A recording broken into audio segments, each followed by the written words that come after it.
Bismillahirrahmanirrahim. Assalamu alaikum and welcome back.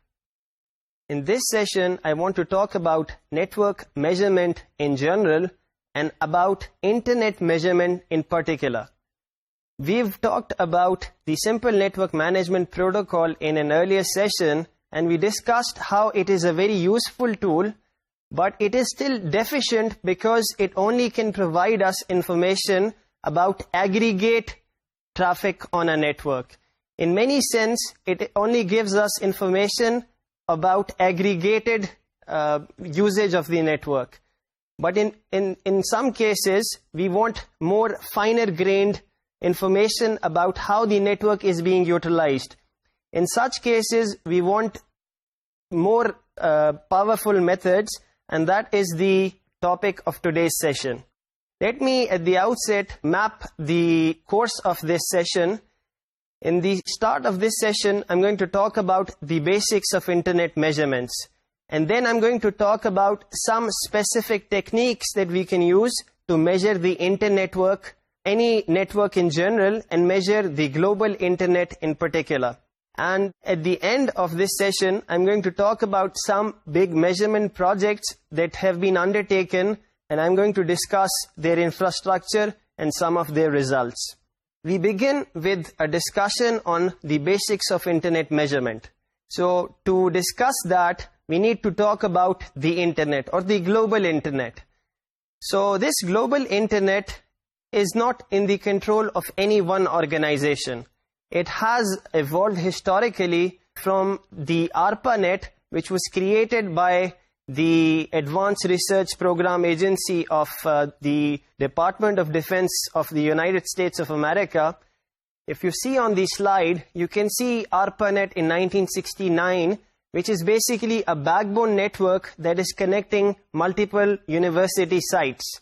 Back in those times, the original designers of the internet had already thought of the importance of network measurement, and in fact they had a project specifically on measuring and monitoring the ARPANET, and this was being spearheaded by Leonard Kleinrock, who is one of the pioneers of internet design and who has made fundamental contributions to queuing theory.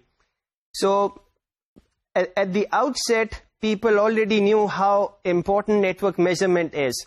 But as ARPANET evolved into the current form of the internet, you can see the second phase is the internet in 1983, which you can see is a lot more populated than it was in 1969. And by this time, with more and more networks connecting to the ARPANET, things were becoming difficult to monitor. And I would soon be discussing about one of the design principles of the internet, which has actually impeded measurements of the network. But I'll first of all talk of internet in 2005, which now has a lot of commercial networks connecting and peering with each other. In fact, we don't have a single backbone of the internet now, and we have multiple backbones now. And we have a situation in which we have many tier 1 service providers, and they are in a sense not very keen to share their data with each other. And also because one of the main internet design principle, which is known as the end-to-end design principle, in which the intelligence in the network is concentrated at the end host, and we make an explicit attempt to make the network very simple. And because of that, we do not maintain any state about the connection that is passing through a router, and all of this state is maintained at the end host. Because of this, it becomes naturally hard to measure what is actually going on the network.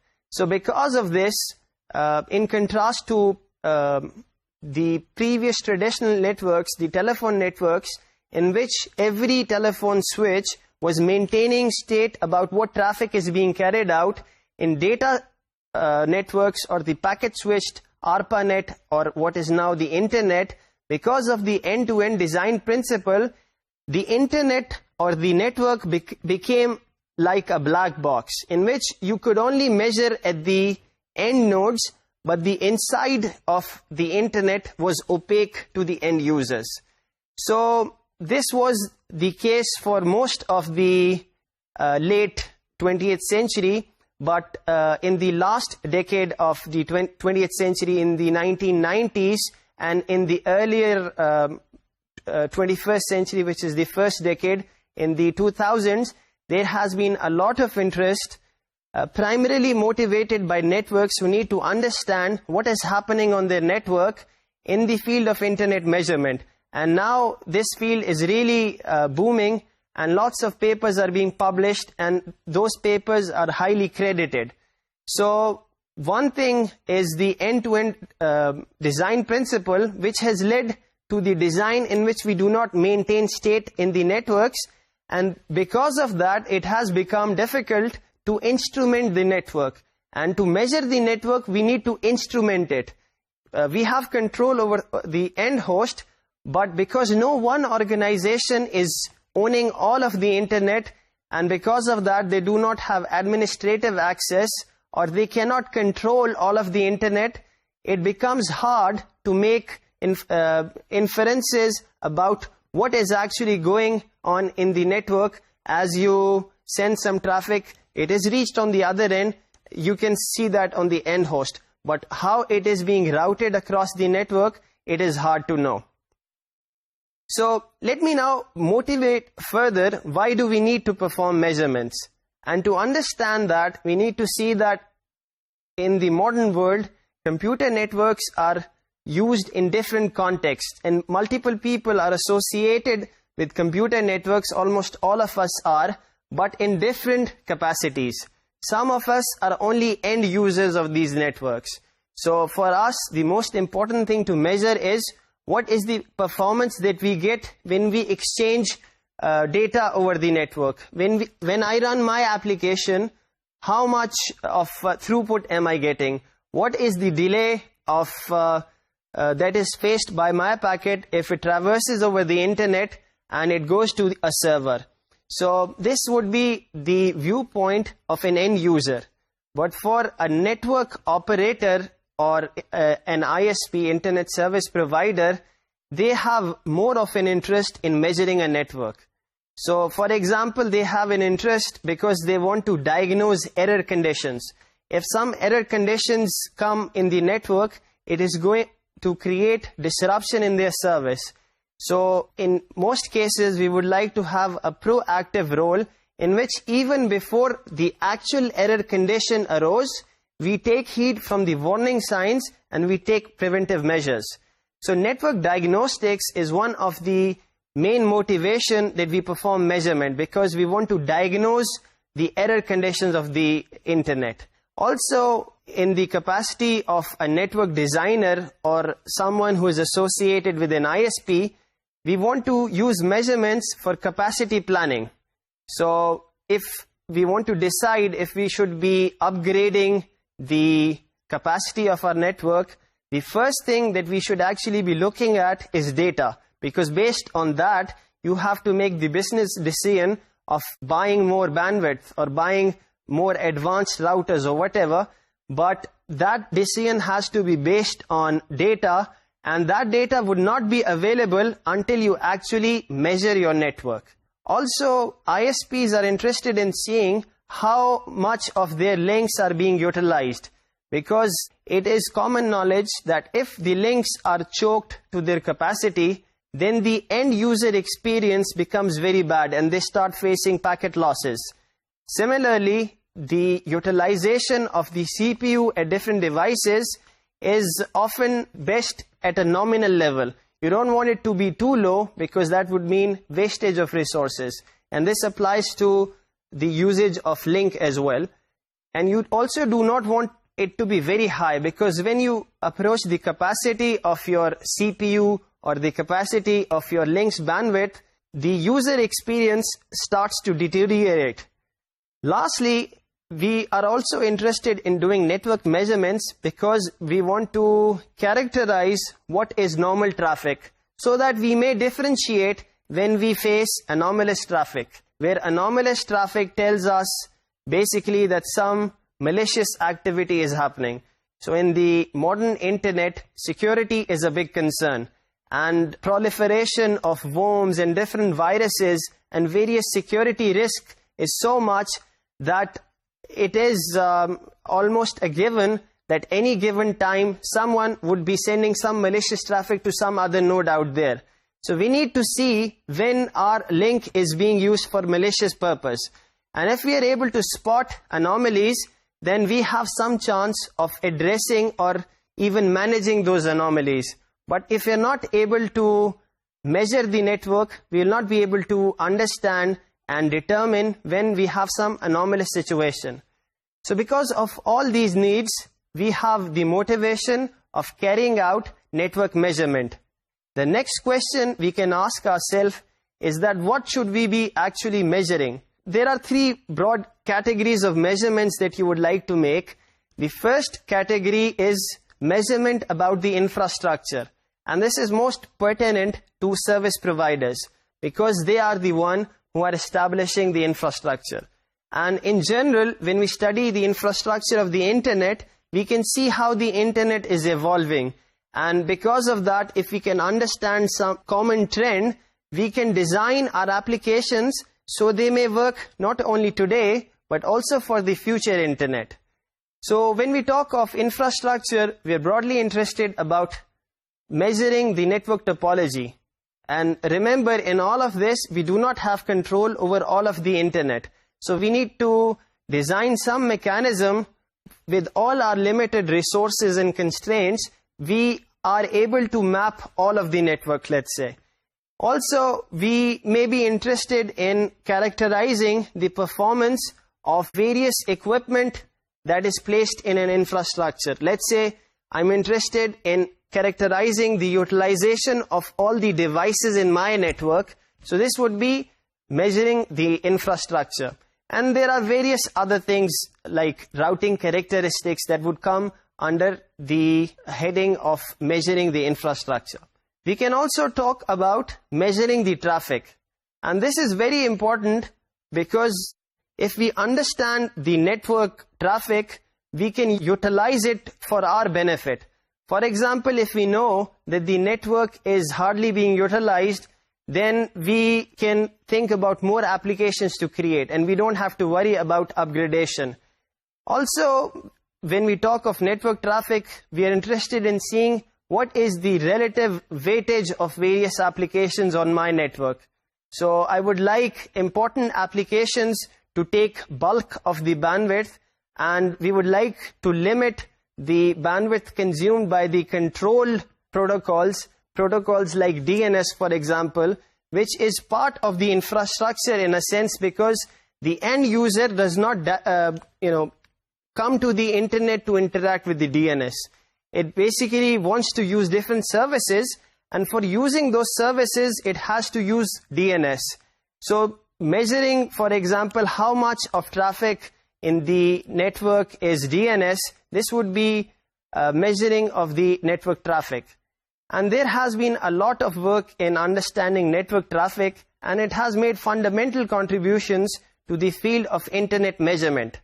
If we want to design, let's say, a web server software or some software that is associated with web servers, we need to understand what is the workload to which this web server would be subjected to.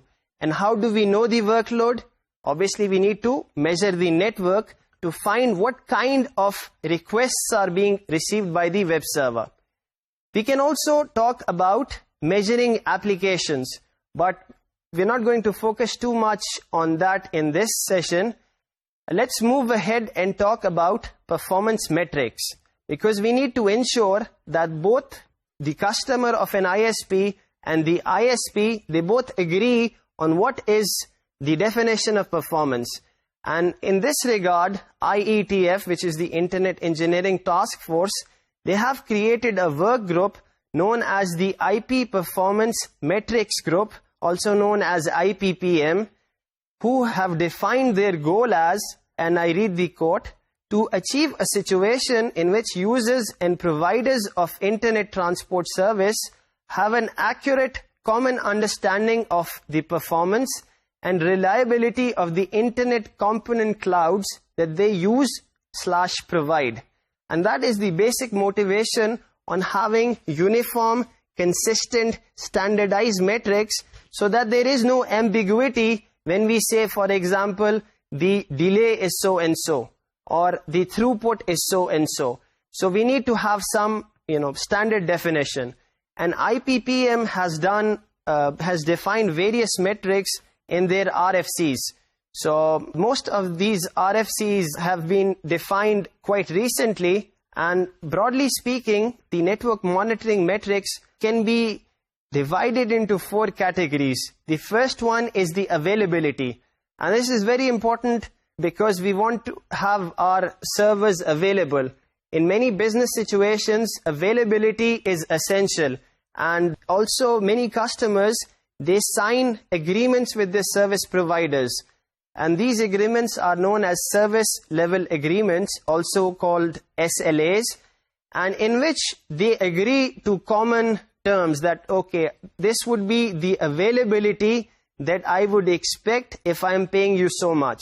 And obviously, this motivates our discussion on standardized metrics, because if there are no standardized metrics, then this would ensue an endless debate. So the customer and the one who is selling the service will never agree. So we need standardized and consistent way to define the metric.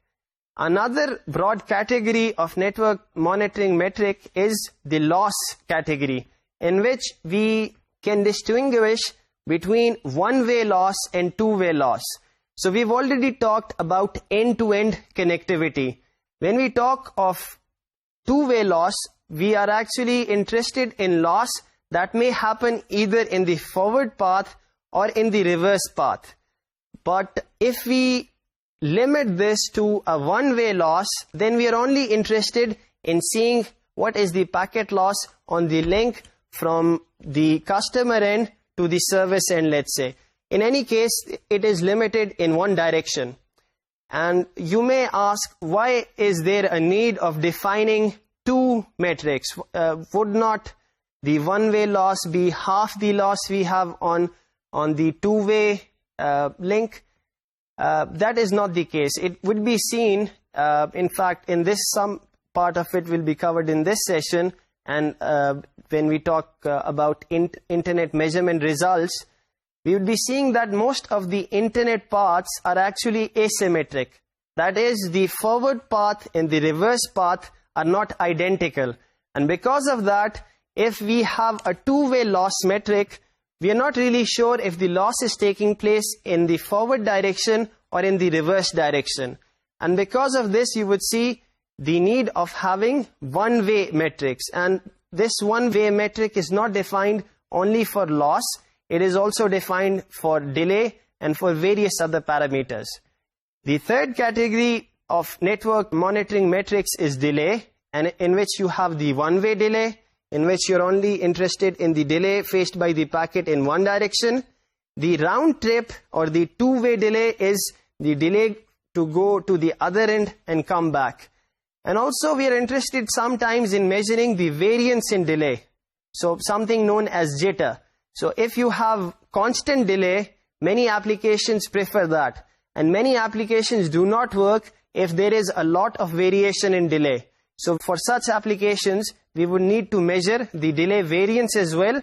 And the standardized way of defining delay variance is done in an RFC, which has been proposed by IPPM Working Group of the Internet Engineering Task Force. Lastly, we also have utilization metric, and in which you can measure capacity and throughput of links and of paths. The general framework used by IPPM has been proposed in an RFC, the RFC 2330, written by a group of authors. The first author is Vern Paxson, and Vern Paxson is quite famous in the area of internet measurement because he has done a lot of pioneering work in this area. In fact, his PhD thesis has created an entire field of internet measurement, or we can give a lot of credit of creation of this field to the work which Vern Paxson did. Maybe it was the right problem at the right time, but most of the work which has followed was actually motivated by the results of Vern Paxson. We'll have time to come back to the contributions of Vern Paxson again in this session and also in the next session when we talk of internet measurement results. Okay, having talked about performance metrics, let us now talk about what are the challenges in doing network measurement. So there are many challenges, and I've already alluded that one major challenge is that you do not control all of the internet. You do not control all of the infrastructure of the internet, and you only have limited access to the internet. And mostly it is only at the end user end, the end users. And because of that, you do not have as much flexibility as you'd like. One major problem when we want to do network measurement, specifically in a class of network measurement known as passive network measurement, is the volume of data. Because in the current standards, we are continuously moving to higher and higher speeds. And if we want to have higher resolution measurements of the network, it would require us to store and process a lot of data. And this becomes problematic. So one major hindrance to the wide uptake or to the implementation of network measurement is simply the volume of data that we have to process and analyze. Also, one of the most important problems that we can face in network measurement is the problem of time synchronization. In an earlier session, right at the start of this course when we talked of performance metrics, we mentioned that time is one of the fundamental metrics that we use to quantify the performance of networks. So, in a network, we do not have a single clock. All the devices have their own clocks, and we need to ensure, if we want to make network-wide measurements, that we have, a single consistent source on the basis of which we are referencing the various time values that we have. And this is a significant challenge, and one possible solution to this is to have dedicated clock solutions at every one of the measurement node. And we typically use GPS receivers or CDMA phones, which both give us the ability to have very fine-grained control of time, and it gives us very accurate synchronization with the actual time. So there are 2-3 concepts here. The first concept is the accuracy of a clock. And the accuracy of a clock is how much of a difference is there in the clock that you have and the actual clock, actual time. And there's another thing known as skew, and that tells us what is the difference in the rate at which you are differing from the universal clock. So imagine that your clock is running slowly than the way the clock usually runs. So if it is running slowly, you would see that if you're making a measurement, the time that you have at the start of the measurement, and when you get, let's say, the acknowledgement back, if you are doing some measurement based on the acknowledgement, the time then would be more skewed. So accuracy and skew are basically two different concepts. And you also have the concept of resolution, which is the smallest interval according to which the clock can give timing values. Also, another major challenge is the challenge of privacy and also trust issues, because as mentioned, the internet is composed of multiple autonomous systems that connect to each other. And because of this, there is a natural tendency to limit the information about the network that is under your control. This may be due to the motivation of gaining some business advantage, or this may also be due to a security concern. But in any case, this is one of the major challenges that we face, that we are not very keen to share data with each other. And this is actually impeding the ability to measure a network. And lastly, another major challenge is that network traffic is inherently difficult to statistically analyze. And we've talked earlier about fractal behavior of computer network traffic. We've seen about self-similarity. And there are many other such statistical properties that networks have, especially the wild randomness that they have, in which a single quantity may vary over various orders of magnitude. And this is not the case in many other fields. So this actually makes network measurement naturally tricky to do. Okay, so we've talked about challenges now. Let's now proceed to the techniques of doing network measurement. And there are primarily two main techniques. The first technique is known as the passive measurement technique, in which we just observe the traffic on the network without causing any disruption. We do not create any more traffic, and the act of doing the network measurement should cause minimal disruption to the network. And using the information that you can have, you try to measure the network.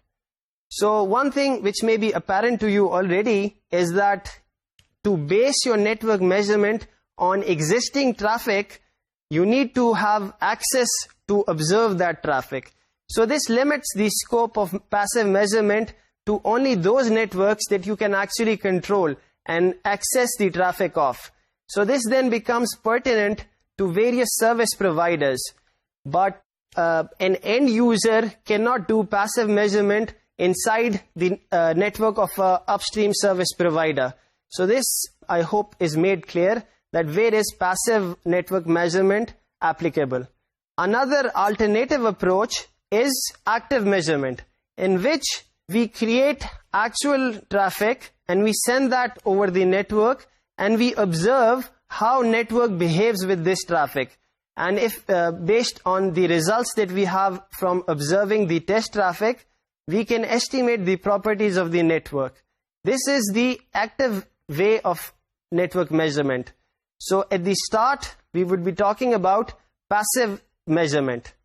The most basic way of doing passive measurement is to instrument various equipment or the software running in that equipment so that they produce logs of the traffic exchange. As an example, let's assume that we have a web server on which we are running some web server application. And the web server application is servicing requests that are coming from various browsers all over the internet. If we instrument the software to record all the traffic that is being received and all of the things that we'd be interested in, this would be an example of instrumenting of a device or some end user software.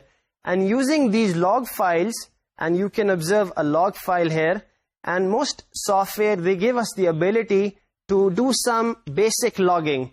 For example, the Apache web server allows us to log all of the access requests and also all of the error conditions.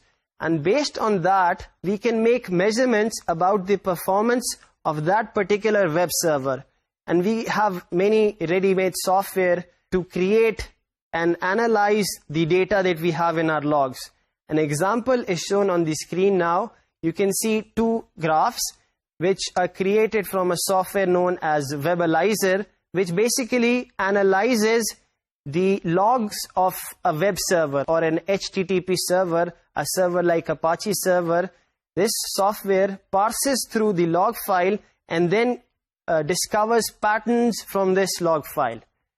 Okay, so this was the most basic kind of instrumentation in which we instrument the end application. One step ahead from this is what we've already covered. We've mentioned about the Simple Network Management Protocol. And Simple Network Management Protocol is useful because it is very popular and almost all the networking equipment supports this protocol. And they support the various MIBs, especially the MIB2 that we've covered in an earlier session, which records many different parameters of interest. For example, if we are monitoring a router, it would record what is the traffic exchanged on various interfaces, how much traffic was received and how much traffic was sent on a particular interface, and so on. But all of these measurements are in the form of counter values or related data types. So if you see on the slide, we see that this counter can be explained by an analogy with an odometer that you can see on various automobiles, which basically measures the distance or the distance from the initial value. And this keeps on incrementing. And if we want to measure the distance that we've covered from one point to another, we simply take a difference between the counter values. So SNMP works in a similar manner. And commonly we can use various software to poll this data and then graph it. And we've seen and we've talked about the MRTG application, which we can use to graph SNMP data. If we are using this to graph the traffic exchange on an interface, SNMP would poll the router about counter values for that interface, and based on the difference between every successive 5-minute intervals, it can estimate what traffic was inbound on this interface and what traffic was outbound. However, when we use SNMP, we are limited in the sense that we only have aggregated counter values. We do not have more detailed information. Information like what are the packets that actually constituted this, this count value. This is like the example in which I've discussed that you can see the distance traveled by our car when you take the difference between the counter at the start and the counter at the end. This difference does not tell you the places that you have visited. It does not tell you the places that you stopped your car on, and so on. So I hope you get the idea. By just the counter values, we do not get any information about individual packets or about individual flows. And these are precisely the two items that we may want to know more about. So we do not limit ourselves to only SNMP, and we would extend the ability to measure not only aggregated counters, but also information about packets and information about flows. Before we talk of picture capture and flow capture tools, let us just take some time to talk about syslog. Syslog is similar to the logging ability that we've just seen about instrumenting various applications to log access and error conditions. We can extend this concept to force or to separate the creation of the log and where it is stored and analyzed. In particular, we can ensure that the log may be created at some other device and it is sent over the network to some central device which is aggregating log information from all of the network. And this is particularly important and useful when you have multiple devices and you do not want to log every one of them to see what error condition or what alarm condition has happened. You can use the network and use the syslog protocol to ensure that the individual log messages are being logged at the syslog server. And this has been standardized as part of RFC 5424. And historically, this syslog was created by Eric Allman, who was the creator of SendMail. And he used this to monitor SendMail initially, which is the famous and pervasively used mail application in Unix machines. But now this syslog facility has been extended to many different applications and many different devices. And this is very commonly used in ISP environments. Now we can talk about packet capture. Earlier we've seen that aggregated counters provided by SNMP are not very useful when we want to have more detailed information about the constituent packets that created those counters. So now we would talk about how do we actually ensure that we can capture packets that are being sent and received by your network interface card.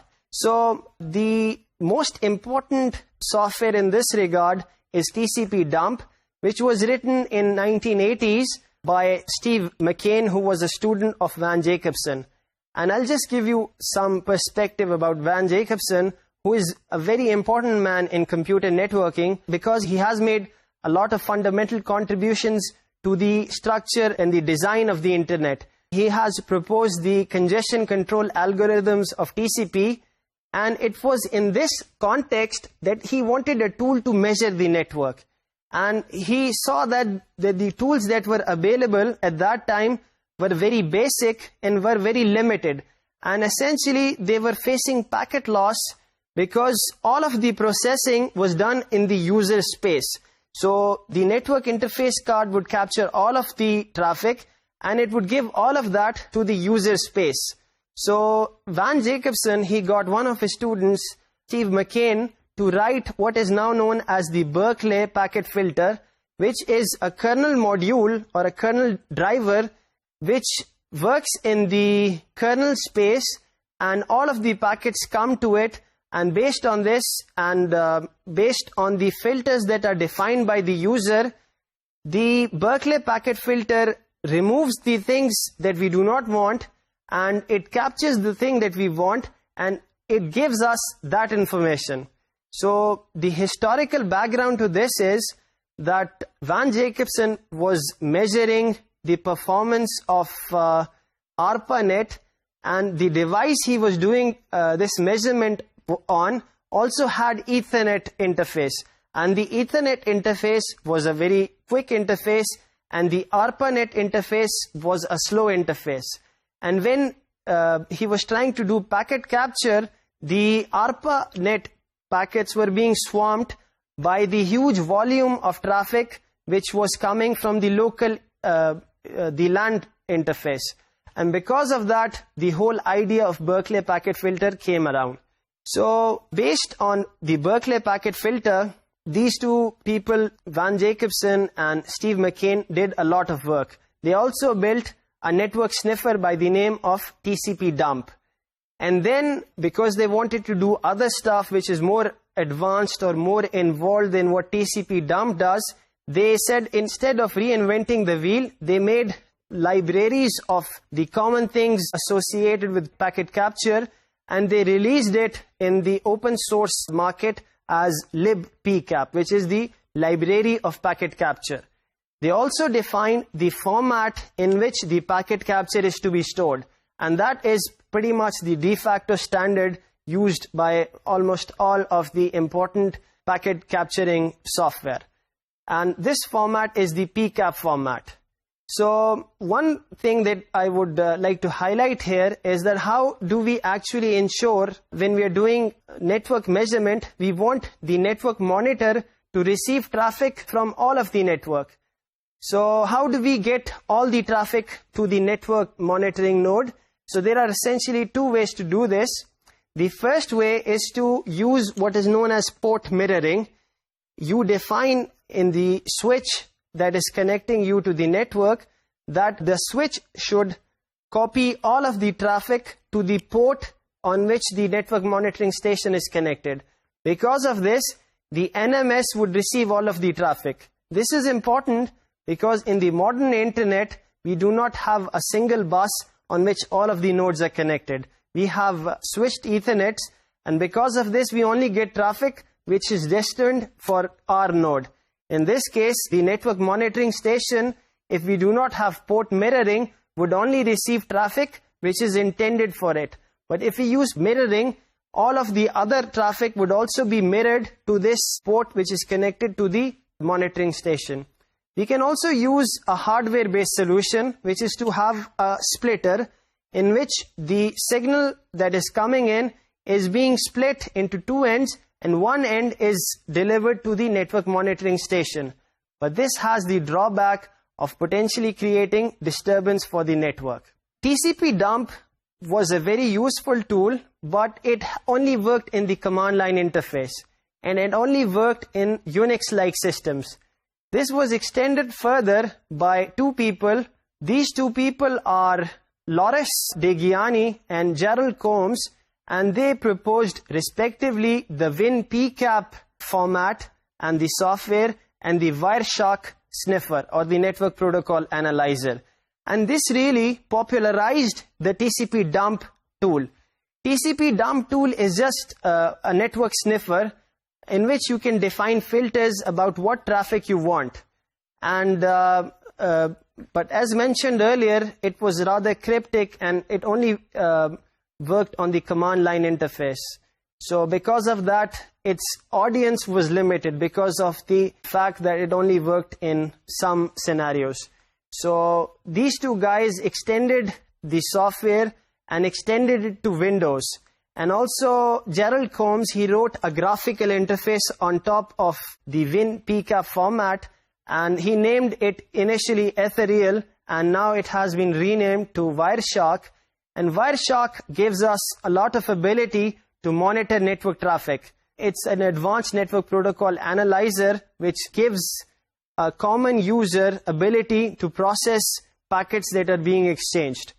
So in a sense, now network measurement has come to the PC, in the sense that an end user can use such tools and the freely available WinPCAP utility to actually capture packets on an end user device. So this is quite useful, especially if we consider how difficult network measurement was in the earlier times. We sometimes want to move to a higher abstraction than simply packets, because there are simply too many packets on the link. If you observe the higher speed connections that are common these days, if we are to capture every packet, this becomes very problematic, because that has to be stored somewhere, it has to be processed. So a higher level of abstraction above packets but below the SNMP counter level of abstraction is what is known as a flow. And this has been proposed, and one of its major proponent is Cisco Systems, who has been supplying the ability to measure network traffic by the flow for many years now. Their particular solution is known as NetFlow. Let me now define what a flow is. Flow is just a generic definition of what would constitute a phone call in a telephone network environment. So for example, if I'm sending data to some server, all of the data in this session would be part of one flow. The reply which is coming back from the server would be another flow. So one common way of identifying a flow is by a 5-tuple in which you have the source address and the destination address, the source port and the destination port, and the transport layer protocol that you're using.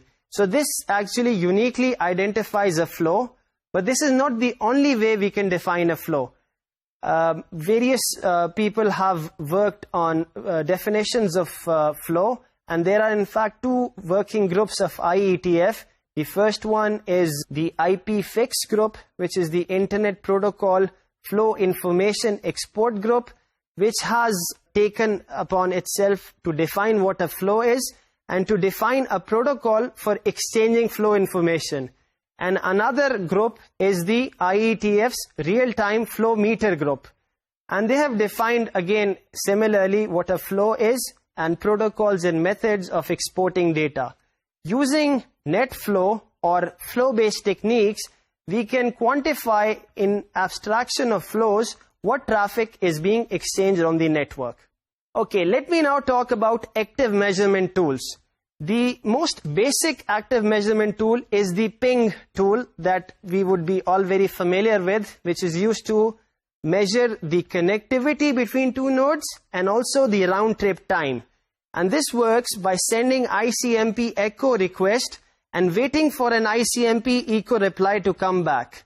If ICMP echo reply comes back from the server, we know that the server is up, and based on the difference between sending and receiving the reply, we can calculate the round trip time.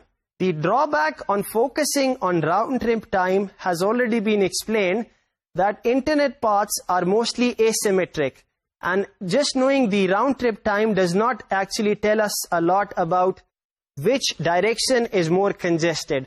In a sense, we are assuming symmetric links when we use the ping command. Okay, an alternative to this is to use what is being defined in RFC 4656, which is known as the one-way active measurement protocol. So let me emphasize why we call that ping is an active protocol. It is an active protocol because it is actively injecting some test traffic into the network and waiting for response to that.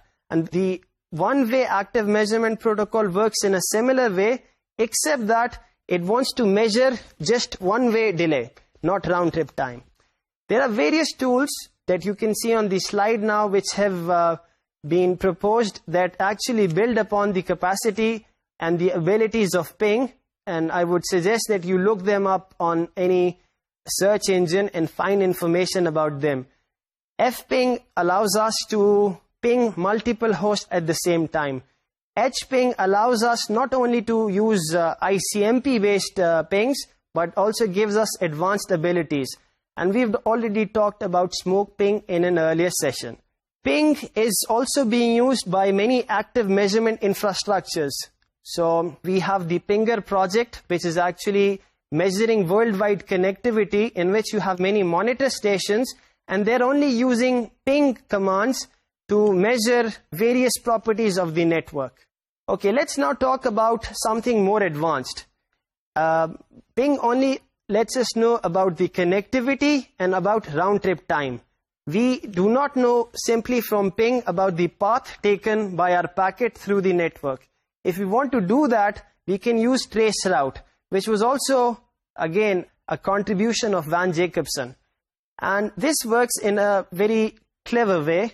You send traffic to the destination on some random very high port, UDP port, and you know and you expect that there will be no service on that port. But initially when you send the traffic, you set TTL to a value of 1. And because of that, and there is a principle that whenever a router forwards a packet, in fact before doing that it decrements the TTL, and if it becomes a value of 0, the router must send an ICMP TTL exceeded message back to the source. And this is how we know the first hop on our way to the destination. Similarly, we can use higher levels of TTL to trace out the path, and eventually we will get to the destination. And when we get to the destination, we will not be receiving a TTL exceeded message, but a UDP port unreachable message, assuming that there is no service running on the destination machine. So using this, we can trace out the path to the destination. There are various tools that are using traceroute to map out the topology of the internet, and one such tool is the scatter tool that has been proposed by the CADA agency, which is working very actively on internet network measurements. Okay, so having talked about active measurements, let me now talk very briefly about some measurement projects. So there are various projects that are running on the internet which have the sole purpose of measuring the performance of the internet.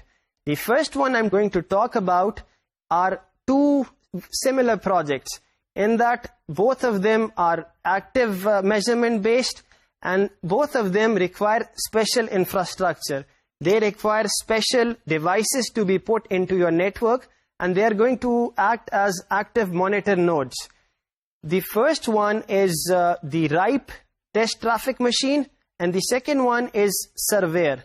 The RIPE test traffic machine is being managed by RIPE, which is one of the regional internet registries that deals with issues related to Europe. And Surveyor is actually installed on the devices that are on Internet 2, which is a community in the US which is connecting various gigapops, that is connecting various universities together.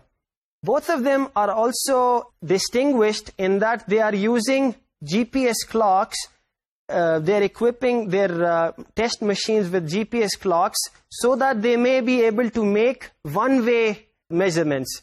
So these are two very important projects. And we also have the Pinger project, which I've alluded to, in which you have multiple monitor stations, and they are actually sending ping requests to various devices that are being monitored.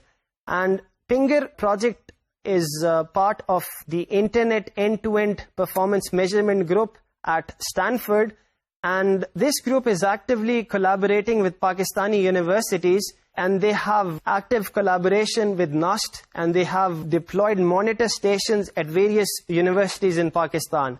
If you can see on the slide, we also have a monitor station at Virtual University, and we use this device to probe various devices on the internet, and we can get data from this, and we have lots of tools that we can use to analyze this traffic.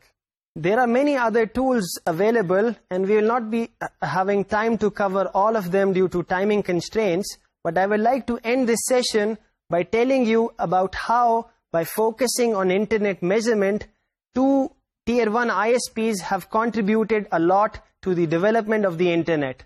AT&T and Sprint, who are both Tier 1 ISPs in the US, they have made a lot of contribution in this area, and they have actively participated in sharing their data, and by doing in-depth analysis of their infrastructure using both passive and active methods, they have come up with many improvements to the way the internet was being run at that time. I would like to conclude this session now by reiterating the main insights of this session. The first important insight is that internet measurement is a very important and basic tool that we must use to base our decisions. It is necessary for doing capacity planning, for doing network diagnostics, for doing traffic engineering, and in general for making any informed decision about how your network is operating. We also discussed many active and passive measurement tools, but we could not cover more of them due to timing constraints, and you can find more details in the course guidebook and in the presentation slides. I'll continue in the next session and talk more about internet measurement research, and we'll talk about some of the basic themes that have come out of a lot of research in internet measurement. Till next time, Assalamu alaikum wa rahmatullah.